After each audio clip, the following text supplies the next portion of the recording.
Fala galera, beleza? Aqui é o Gustavo, espero que todos estejam bem. Vamos dar sequência à leitura do livro de Gênesis aqui na Bíblia de Estudo Max Lucado, versão NVI.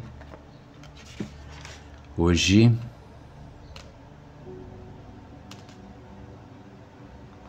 capítulo 21,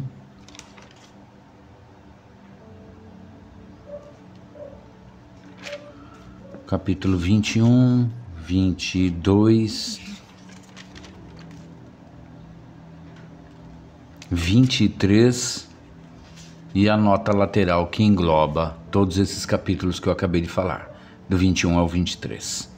Então vamos começar, que vai ficar um vídeo um pouquinho mais extenso hoje. Capítulo 21, o nascimento de Isaque. O Senhor foi bondoso com Sara, como lhe dissera, e fez por ela o que prometera. Sara engravidou e deu um filho a Abraão em sua velhice, na época fixada por Deus em sua promessa. Abraão deu o nome de Isaque ao filho que Sara lhe dera. Quando seu filho Isaque tinha 8 dias de vida, Abraão o circuncidou, conforme Deus lhe havia ordenado. Estava ele com 100 anos de idade quando lhe nasceu Isaque, seu filho. E Sara disse: Deus me encheu de riso, e todos os que souberem disso rirão comigo. E acrescentou: quem diria a Abraão que Sara amamentaria filhos? Contudo, eu lhe dei um filho em sua velhice. Abraão expulsa Hagar e Ismael. O menino cresceu e foi desmamado. No dia em que Isaque foi desmamado, Abraão deu uma grande festa. Sara, porém, viu que o filho que Hagar, a egípcia, dera a Abraão estava rindo de Isaque. E disse a Abraão: livre-se daquela escrava e do seu filho, porque ele jamais será herdeiro como o meu filho Isaque. Isso perturbou demais Abraão, pois envolvia um filho seu. Mas Deus lhe disse: não se perturbe por causa do menino e da escrava. Atenda a tudo o que Sara lhe pedir, porque será por meio de Isaque que sua descendência há de ser considerada. Mas também do filho da escrava farei um povo, pois ele é seu descendente. Na manhã seguinte, Abraão pegou alguns pães e uma vasilha de couro cheia d'água, entregou-os a Hagar, e tendo-os colocado nos ombros dela, despediu-a com o menino. Ela se pôs a caminho e ficou vagando pelo deserto de Berseba. Quando acabou a água da vasilha, ela deixou o menino debaixo de um arbusto e foi sentar-se perto dali, à distância de um tiro de flecha, porque pensou: não posso ver o menino morrer. Sentada ali perto, começou a chorar. Deus ouviu o choro do menino, e o anjo de Deus, do céu, chamou Hagar e lhe disse: o que a aflige, Hagar? Não tenha medo, Deus ouviu o menino chorar, lá onde você o deixou. Levante o menino e tome-o pela mão, porque dele farei um grande povo. Então Deus lhe abriu os olhos e ela viu uma fonte. Foi até lá, encheu de água a vasilha e deu de beber ao menino. Deus estava com o menino. Ele cresceu, viveu no deserto e tornou-se flecheiro. Vivia no deserto de Parã, e sua mãe conseguiu-lhe uma mulher da terra do Egito. O acordo entre Abraão e Abimeleque.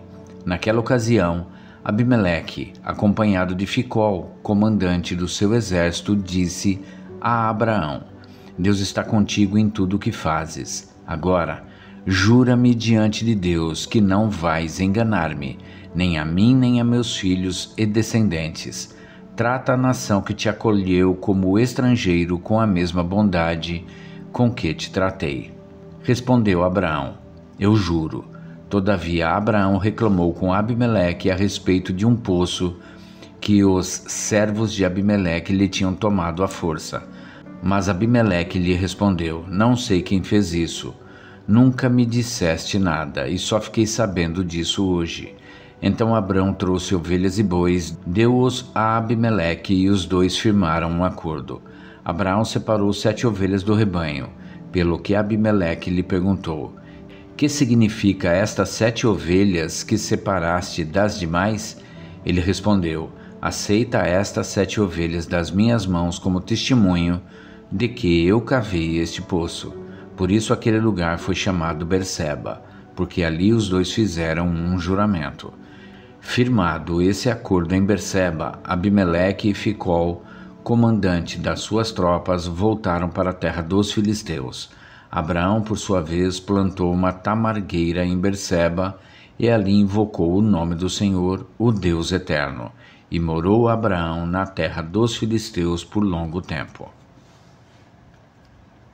Capítulo 22. Deus prova Abraão. Passado algum tempo, Deus pôs Abraão à prova, dizendo-lhe: Abraão. Ele respondeu: Eis-me aqui. Então disse Deus: Tome seu filho, seu único filho, Isaque, a quem você ama, e vá para a região de Moriá. Sacrifique-o ali como holocausto num dos montes que lhe indicarei. Na manhã seguinte, Abraão levantou-se e preparou o seu jumento. Levou consigo 2 de seus servos e Isaque, seu filho. Depois de cortar lenha para o holocausto, partiu em direção ao lugar que Deus lhe havia indicado. No 3º dia de viagem, Abraão olhou e viu o lugar ao longe. Disse ele a seus servos: Fiquem aqui com o jumento enquanto eu e o rapaz vamos até lá. Depois de adorar, voltaremos. Abraão pegou a lenha para o holocausto e a colocou nos ombros de seu filho Isaque, e ele mesmo levou as brasas para o fogo e a faca. E, caminhando os dois juntos, Isaque disse a seu pai Abraão: Meu pai. Sim, meu filho, respondeu Abraão. Isaque perguntou: As brasas e a lenha estão aqui, mas onde está o cordeiro para o holocausto? Respondeu Abraão: Deus mesmo há de prover o cordeiro para o holocausto, meu filho. E os dois continuaram a caminhar juntos. Quando chegaram ao lugar que Deus lhe havia indicado, Abraão construiu um altar e sobre ele arrumou a lenha. Amarrou seu filho Isaque e o colocou sobre o altar, em cima da lenha. Então estendeu a mão e pegou a faca para sacrificar seu filho. Mas o anjo do Senhor o chamou do céu: Abraão, Abraão. Eis-me aqui, respondeu ele. Não toque no rapaz, disse o anjo. Não lhe faça nada. Agora sei que você teme a Deus, porque não me negou seu filho, o seu único filho. Abraão ergueu os olhos e viu um carneiro preso pelos chifres num arbusto. Foi lá pegá-lo e o sacrificou como holocausto em lugar de seu filho. Abraão deu àquele lugar o nome de O Senhor Proverá. Por isso até hoje se diz: No monte do Senhor se proverá. Pela segunda vez o anjo do Senhor chamou do céu a Abraão e disse: Juro por mim mesmo, declara o Senhor, que, por ter feito o que fez, não me negando seu filho,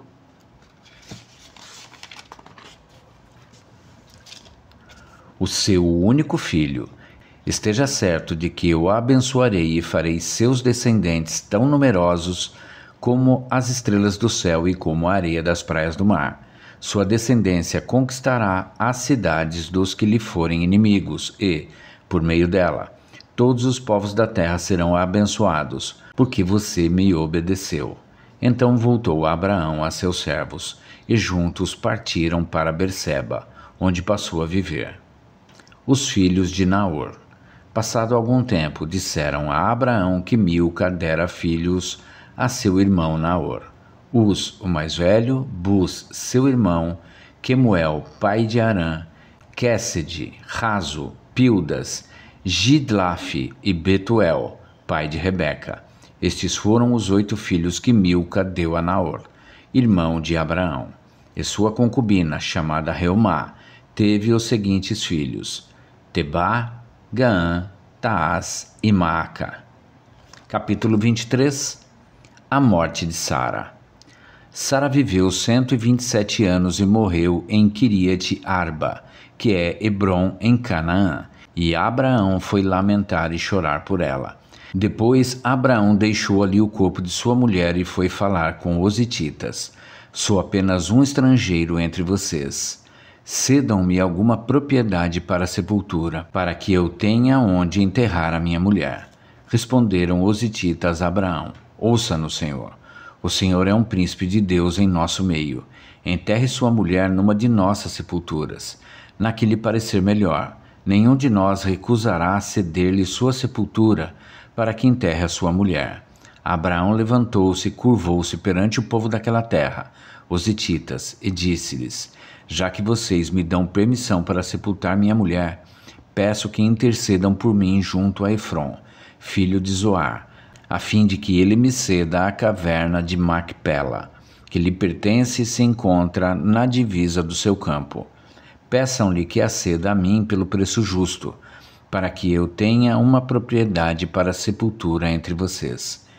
Efron, o hitita, estava sentado no meio do seu povo e respondeu a Abraão, sendo ouvido por todos os hititas que tinham vindo à porta da cidade: não, meu senhor, ouça-me, eu lhe cedo o campo e também a caverna que nele está.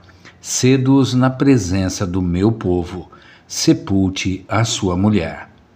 Novamente Abrão curvou-se perante o povo daquela terra e disse a Efron, sendo ouvido por todos: ouça-me, por favor, pagarei o preço do campo, aceite-o, para que eu possa sepultar a minha mulher. Efron respondeu a Abraão: ouça-me, meu senhor, aquele pedaço de terra vale 400 peças de prata, mas o que significa isso entre mim e você? Sepulte a sua mulher. Abraão concordou com Efron, e pesou-lhe o valor por ele estipulado diante dos hititas, 400 peças de prata, de acordo com o peso corrente entre os mercadores. Assim o campo de Efron em Macpela, perto de Manre, o próprio campo com a caverna que nele há, e todas as árvores dentro das divisas do campo, foi transferido a Abraão como sua propriedade diante de todos os hititas que tinham vindo à porta da cidade. Depois disso, Abraão sepultou sua mulher Sara na caverna do campo de Macpela, perto de Manre, que se encontra em Hebrom, na terra de Canaã. Assim o campo e a caverna que nele há foram transferidos a Abraão pelos hititas como propriedade para sepultura. Até aqui. Agora vamos à nota lateral.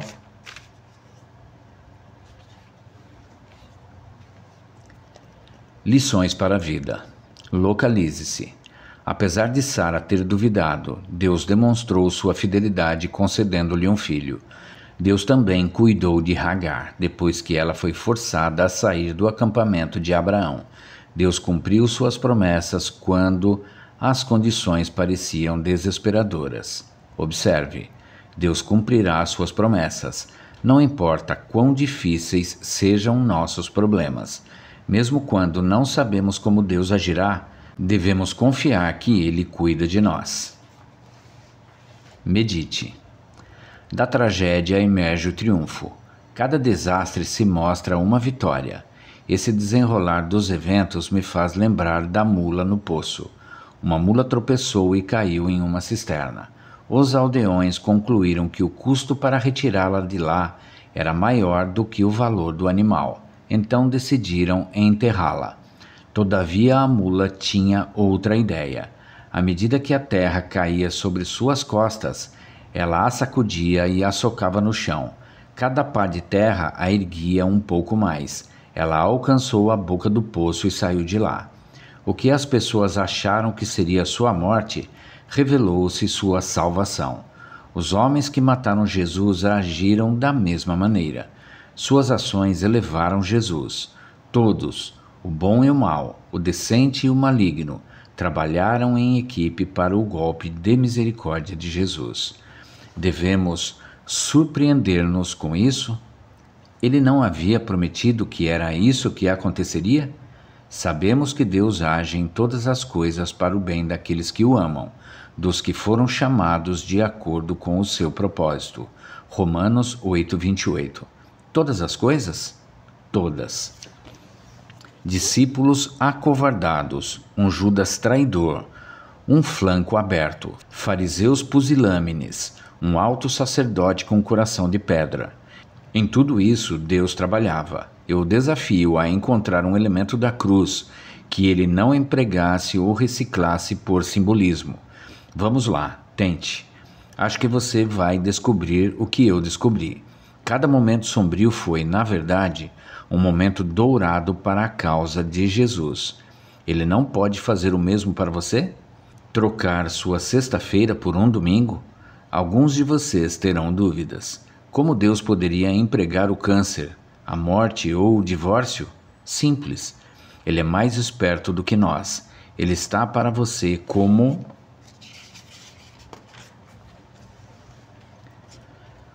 eu estava para a pequena Amy de 4 anos. Encontrei-a em uma livraria, onde ela me perguntou se eu autografaria seu livro infantil. Quando perguntei seu nome, ela me observou enquanto comecei a escrever. Para Amy, ela me interrompeu, com os olhos arregalados e a boca escancarada, soltou: "Como é que você sabe como se soletra meu nome?" Ela ficou assustada. Você não ficou.